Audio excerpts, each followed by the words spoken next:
people, how's it going? Welcome to another video. Welcome to another episode of Albums Ranked. Today we're doing another, technically it's a re-ranking. We're doing Alestorm today. We're doing the pirate metal band Alestorm. They recently came out with their brand new album, The Thunderfist Chronicles, on June 20, and I've been thrashing it non-stop ever since it came out. So I thought it would be fun to re-rank the whole catalogue and see, you know, what goes where. Have things moved about since I last did it about 3 years ago? I've seen them live twice since. Have I seen it? No, I've seen them live twice in total. I've seen them live once since the last video. So honestly, I love this band so much. Quick disclaimer: if you hear what sounds like Buzz and Woody coming through the speaker, just because Toy Story 2 is on in the background. So yeah, please get through that with me. Yeah, so we've got 8 albums to get through now. So we're going to go from obviously the least favorite all the way to the favorite. Let's see which ones have moved or changed and see which ones haven't moved or changed. So yeah, without further ado, we'll get straight into it. Coming in at number 8, my least bottom one, which I knew was going to be around the bottom anyway when it came out. Unfortunately, the bottom goes to 7th Rum of the 7th Rum. This one came out in 2020. I think it's 2022. Either 22 or 21, I can never remember. It's 22, yeah. So I've said this before, I did a review of the brand new Alestorm album, so if you want to see me talk more in depth about that, you know, later, I mentioned this album in it, saying that whilst this is probably the coolest album album cover they've ever done, it's definitely not, it is obvious, it's apparent, it's not their best, like, nah. I remember getting I always got really hyped when new Alestorm material gets announced. Same with Glory Hammer, obviously a massive fan of them too. But like, I should have realized that the title of the album should have been something to go off, given, you know, what kind of album I was gonna get. So like, there's two sides to Alestorm. You've got the real epic piratey side, like the Captain Morgan side and the 1741 side and all that really fun, like proper pirate metal stuff. And then you get the other side of Alestorm, which they're doing a lot more of lately, is that like silly side, not to be taken seriously, fun side, like PARTY, for example. Unfortunately, on this album, 7th Rum, there's too much silliness and not enough epicness on it. There's like 3 moments of epic, and the rest is just dumb, in my opinion. Magellan's Expedition, a prime example of brilliant Alestorm. The opening song, the first single, you know, I was like, yes, this is great. This is what I want to hear. And then literally everything after that just went downhill. The Battle of Cape Fear River. Again, epic title, but goddamn, the song itself was pretty poor. I'm a fucking pirate over and over again. I was like, no, I'm not a fan of that. Cannonball, nah, lyrics are stupid in my opinion. PARTY, didn't like it at first. Got into it over time though, saw it live, and I definitely enjoy it more these days. It's good fun. Under Blackened Banners is amazing. I really think that song is awesome. It's one of the, you know, epicer ones. Magorda Zag, however you say that. That one's actually really fun. I do enjoy trying to sing the chorus because it's in Hungarian. It's hard to do. 7th Rum, the title track, yeah, not my favorite at all. Bite the Hook Hand That Feeds, that's okay. Come to Brazil is actually all good. It's 2 minutes of silliness, but it's fun. It's time to shit your pants. You know, it's fun. Return to Tortuga is pointless. It's just Tortuga from Crystal Coconut, just redone. Lyrics are the same. It's just stupid, in my opinion. Wooden Leg Part 3, yeah, it's all good. The ending chorus is in a key change, which makes the album, you know, which ends the album on a kind of nice note. But yeah, again, not my favorite, not their best at all. So yeah, coming in last, 7th Rum of the 7th Rum. Number 7 is an album that I don't actually have, and it is their second release, Black Sails at Midnight. Yeah, this was last ranked on the previous album, on the previous video before that bombshell came out. While this album is good, I definitely do enjoy listening to this one. This one's a lot more thrashy, and it's pretty much a lot more metal than the debut. But it's still, for me, just it falls sub. You know what I mean? Like songs like The Quest and Leviathan, the first two songs, they are actually amazing. The Quest is great fun, and Leviathan is real kind of mock epic. It's 6 minutes. It could be a really epic, but obviously it's the second album, so like they're still learning who they are and what they can do, kind of thing. Keelhauled is on this album, obviously the big breakthrough single for these guys. Great song, I really do love that. I've still loved that one for years. The Famous Old Spice, real folky, I do really love that one. Black Sails at Midnight, the title track, like, yeah, it's all right. It's a thrashy type song. The whole album is quite thrashy. Like the the least thrashy stuff is probably To the End of Our Days, the ballad, the personal introspective ballad. I actually do really like that song. But yeah, No Quarter is a 3-minute instrumental. Pirate Song's a little bit silly in my opinion. Chronicles of Revenge is probably the one I skip the most, which is funny because it's the longest song on the album, so you think it would be great. But I really love Walls of the Sea, the little the cover that they did. I think that one's fun. But yeah, like I say, it's a thrashy album. It's really heavy and it's fast. It's just not my favorite, but I do still listen to it from time to time. So yeah, number 7, Black Sails at Midnight. Hopefully we're not getting too dark. Number 6, I've gone for Back Through Time. This album is from 2011, and I think this was the album that was new when I was first listening to them, and I remember thrashing this album quite a bit. This is the 3rd album, and it is a step up from the sophomore. This album, I think, is the first introduction of Elliot Vernon and Peter Alcorn, the drummer, the keyboard player and the drummer. I'm pretty sure this is their first album with these guys, and they took advantage of the drummer on this, and they put blast beats all through it. So it's a thrashy, aggressive pirate album, and we're starting to get a bit creative with our content of topic here. So Back Through Time, we've got pirates going back through time to kill Vikings. You know, we're getting creative already. Back Through Time is a fantastic song. It's fast, it's heavy, it's aggressive, it's great fun. Shipwrecked, it's a cool little single. That one always goes down well. The Sunken Norwegian, I've always loved that song. On Sunset for the Golden Age, the little acoustic thing that they did, the little acoustic disc, the Sunken Norwegian on there is really good. I love that. Midget Saw is stupid, but I love it, honestly. Buckfast Power Smash I can do without. It's just a 2.5 minute, thrashing expedition.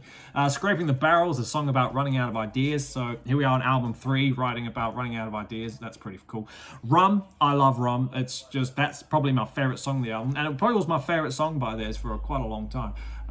Swashbuckled is okay. Rumble Combo is 6 seconds. It's just there. What more to say about that? Barrett's Privateers, I actually really like. And Death Throes of the Terror Squid. At the time, that was probably the closest thing that Alestorm had ever gotten to black metal. And yeah, it's a great song. They finally did it like an epic, and really did it, I reckon. This one's really cool. And yeah, the bonus tracks, Cider Drinker and You Are a Pirate. Great stuff. Honestly, it's good fun. I do like that one. So yeah, number 6, Back Through Time. Number 5, the debut, Captain Morgan's Revenge. This is the 10th anniversary edition of the album, and my god, this was one of my favorite albums of all time. I love Captain Morgan's Revenge. It's honestly great. The remixed version or the original, I don't care. This one's just perfect. Purely for the title track. Literally, I keep talking like how they haven't done an epic yet. Well, they kind of did on the debut. Captain Morgan's Revenge is honestly one of the best one of the best songs they've ever done. Considering that's on the debut, that's just so impressive in a way. Do you know what I mean? It sucks that they've taken it off set lists though. They've replaced it with what do they they've gotten rid of it, which is a shame because it's like the song Iron Maiden. You expect it to be at every show.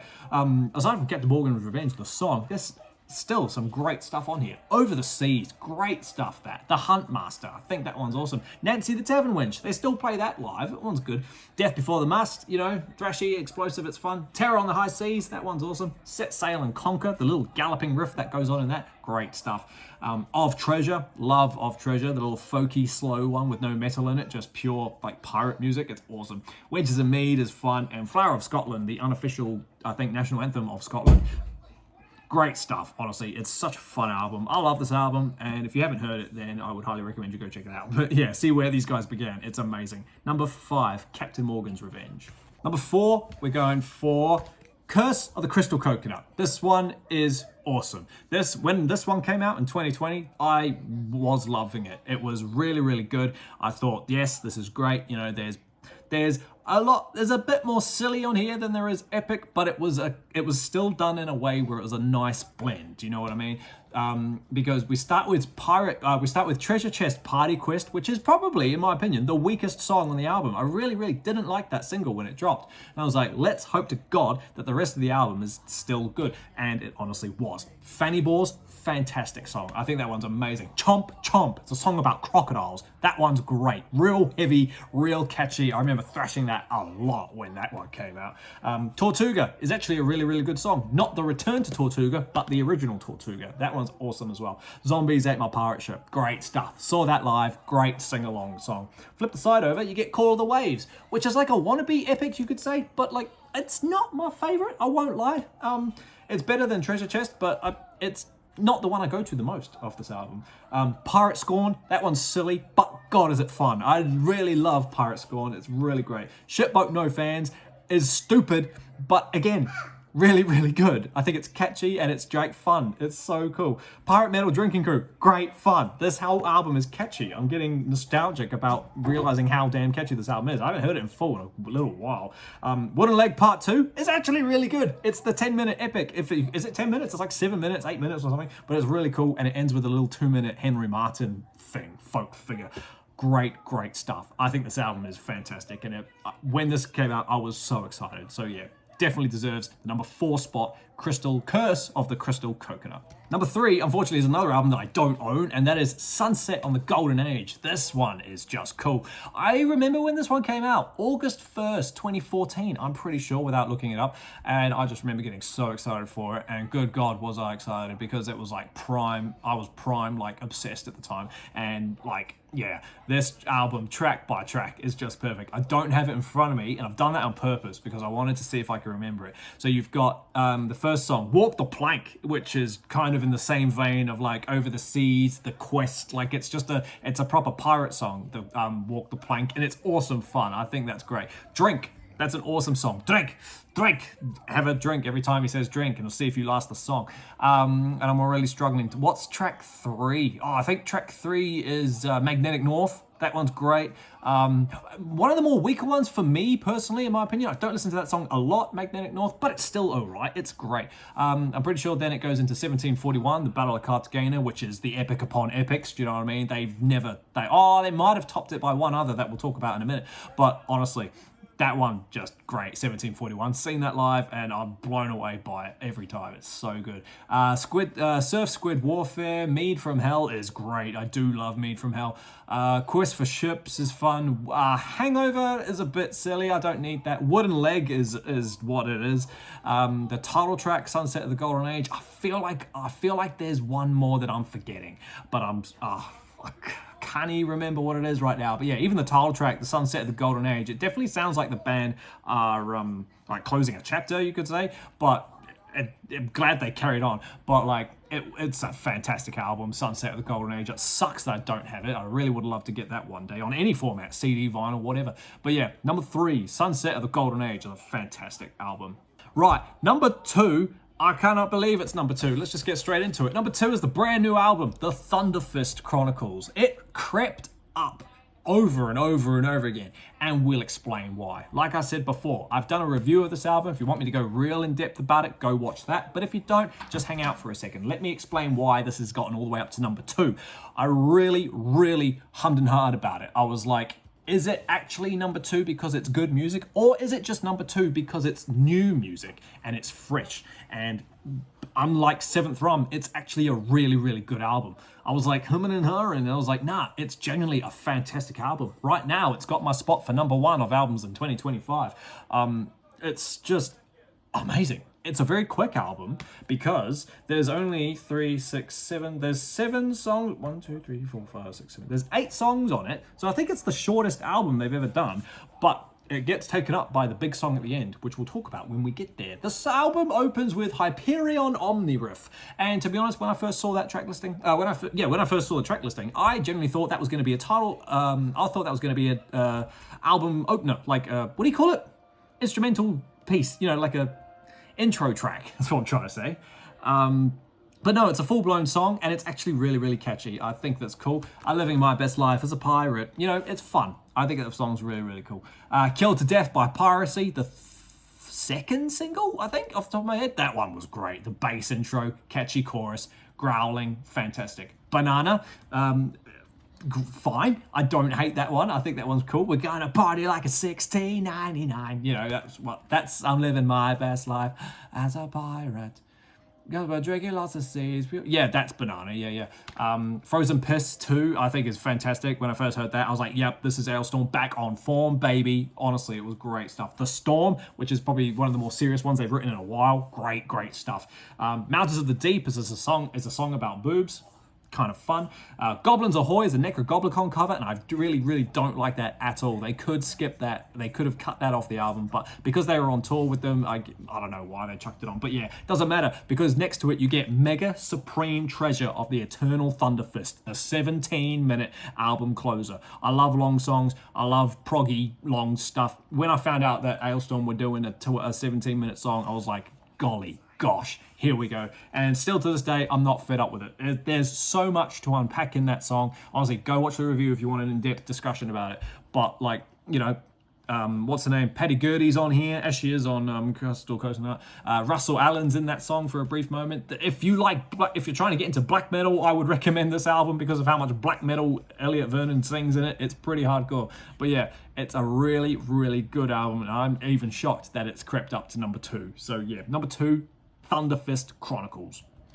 Try to speed this along because it's getting dark. I'm sorry, I could turn a light on, but hey, consistency, right? Number 1, if you're a familiar fan, is still No Grave But the Sea. This album is perfect, in my opinion. It's the perfect blend between silly pirates and epic pirates, and they just do a fantastic job. When I first heard the song No Grave But the Sea, I was blown away. I was like, fantastic stuff. It's heavy, it's fast, it's thrashy, it's catchy, and it's just perfect, like I said before.